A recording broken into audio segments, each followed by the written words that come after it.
Today in this video, we're talking about attachment styles, specifically the avoidant attachment style, and whether or not you as a single person should consider dating somebody with an avoidant attachment style. But don't worry, we're going to define exactly what that means. We're going to look at all of the different attachment styles, how they relate to each other. We're going to help you figure out how you can identify whether or not somebody is an avoidant attachment style person and how you can even figure out what attachment style you are. So we're getting into all of that and more in this video. Hi, I'm Jeff Campbell from DivorcedParentsClub.com, and I'm on a mission to help other divorced people navigate this world that we're now facing. My ex and I split up a year ago. The divorce was finalized a month ago, and I'm trying to figure out life as a divorced person, a single parent in my case, and dating life and all of that kind of thing. And there's a whole list of things that I never thought I would having to be facing at this age that I'm having to face, and I want to help myself and help you in the process. But let's get into defining what these attachment styles look like. First, there's secure attachment style. That's the baseline. That's where we all want to be. That's where we, as the name implies, are secure in who we are, and we're secure in our feelings of love and how we connect with other people. We don't need anyone else to make us happy. We make ourselves happy. And then when you find a person to be with, it's two happy people coming together, just enriching each other's lives, but not out of need or necessity. The avoidant attachment style, as the name kind of implies, is somebody who avoids emotional intimacy. Now, that's not the same thing as sexual intimacy. Often the avoidant attachment style person is very sexual, might even be promiscuous, because they're desperately trying to find that love that they crave, but they put up a wall preventing any real level of emotional intimacy, and so they never find what they're looking for, and so it sometimes makes them continue to seek it from a sexual way rather than an emotionally intimate way. And so they build that wall. It's often rooted in some sort of childhood trauma, maybe an emotional or physical abuse event that took place that basically told them you cannot trust people. And if you're going to live in this world successfully, you've got to put up enough of a wall around you to prevent yourself from ever getting hurt again. And then the anxious attachment style, which is on the opposite end of the spectrum, is somebody who, they might also be wounded. They may have a fear of abandonment rooted in childhood or other issues, but it manifests itself very differently. And they, in turn, cling too tightly. They're clingy and needy, and they hold on too tightly and don't give the person enough room to breathe, and they can be smothering, frankly. And I'd like to think that at one time I was in a secure attachment style place, and then my ex-wife, who was an avoidant attachment style person, over time I shifted into the anxious attachment style because I didn't really understand the nature of attachment styles and how her attachment style was affecting how she interacted with me, and it made me start to cling too tightly and smother her because I didn't understand why she would pull away. And so that's just the nature of the game. Now, the first question people have is, can avoidant attachment style people have successful relationships? And the answer, of course, is yes, but I'm going to add a caveat there, and they have to be aware of their issue. Just like the alcoholic who becomes aware that they are an alcoholic, they admit it. Maybe they haven't stopped drinking yet, but they're aware, hey, you know what, I'm an alcoholic. That awareness is 50% of the solution, and they are now well on their way towards fixing that issue, much more so than they would have been without that level of awareness. So the avoidant attachment style person who is aware of their tendencies, they understand the root in their childhood that led to those feelings. Maybe they're seeking out therapy to help them deal with that. They are 50% of the way towards solving their issue, and they can very much have a successful relationship with somebody. But it will take someone who is patient, who is kind, who does not take things personally, who's not jealous, who's not smothering or clingy, and who will allow them to have the space that they so desperately need to kind of recharge their batteries and ultimately to feel safe in who they are. Now, the next question people have is, do avoidant attachment style people get jealous? And the short answer is yes, but not as much as you might guess, as the anxious attachment style person. When I was in my anxious attachment style phase with my ex, there were times when I would get jealous. Often it was her talking to an ex maybe, and sharing intimate things with people, other guys that, a lot of people might consider to be inappropriate.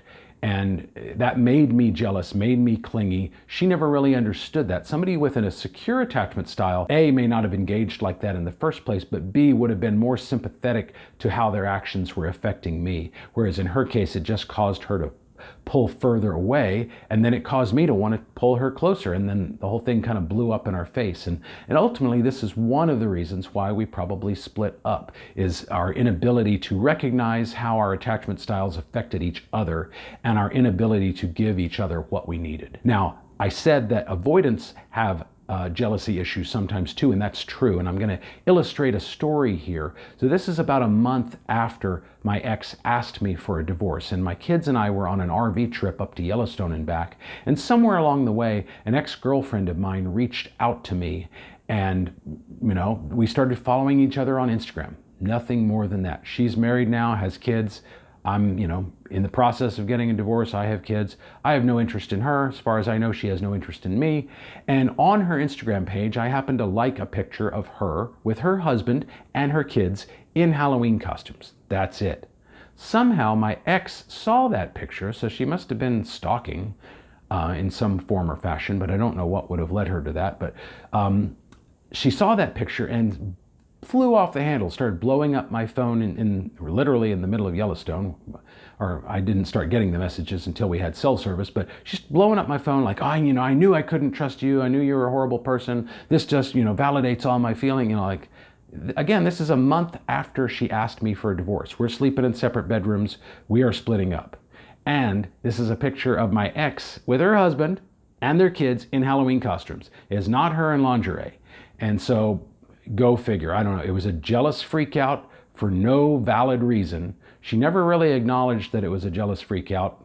She never really apologized for it. I have no explanation for it, but trust me, avoidant attachment style people can express jealousy. The last question people have is, how do you make an avoidant attachment style person miss you? The answer I'm going to give you applies whether you're in a relationship still or if you've split up, because the answer is going to be very, very similar. So an avoidant attachment style person, as I've alluded to, needs a lot of downtime and space away from you, and in many ways away from everyone. But they have to shut the world out in order to kind of rebuild the wall that makes them feel safe, because when they don't feel safe, that's when they go off the rails, and sometimes that pushes them towards addictions, sometimes it pushes them towards promiscuity, other things. They have to feel that wall of safety in order to feel comfortable in their world. And if you don't give them that space, and I fully acknowledge I did not give my ex the space that she needed and the time that she needed when she was asking for it, I just didn't understand. I took it personally. It was lonely for me and confusing, and she was not empathetic towards me. I was not really empathetic towards her. We didn't really understand where one another were coming from when she would make those requests, and she would make those requests frequently. An avoidant attachment style person needs way more downtime and alone time than the other attachment styles do. And if you're going to date somebody or be in a relationship with somebody who has an avoidant attachment style, you have to come to terms with that. You have to not take it personally. You have to be okay with having a fair amount of time away from her or him, and you just have to be okay with that and not get clingy, not get needy, not get smothering and try and pull them back to you, because the more of that you do, the less safe they feel, and the more they're going to push you away, and the more they're going to try and build that wall back up. And if they don't get a chance to regain that feeling of safety, they're going to break up with you. It's inevitable.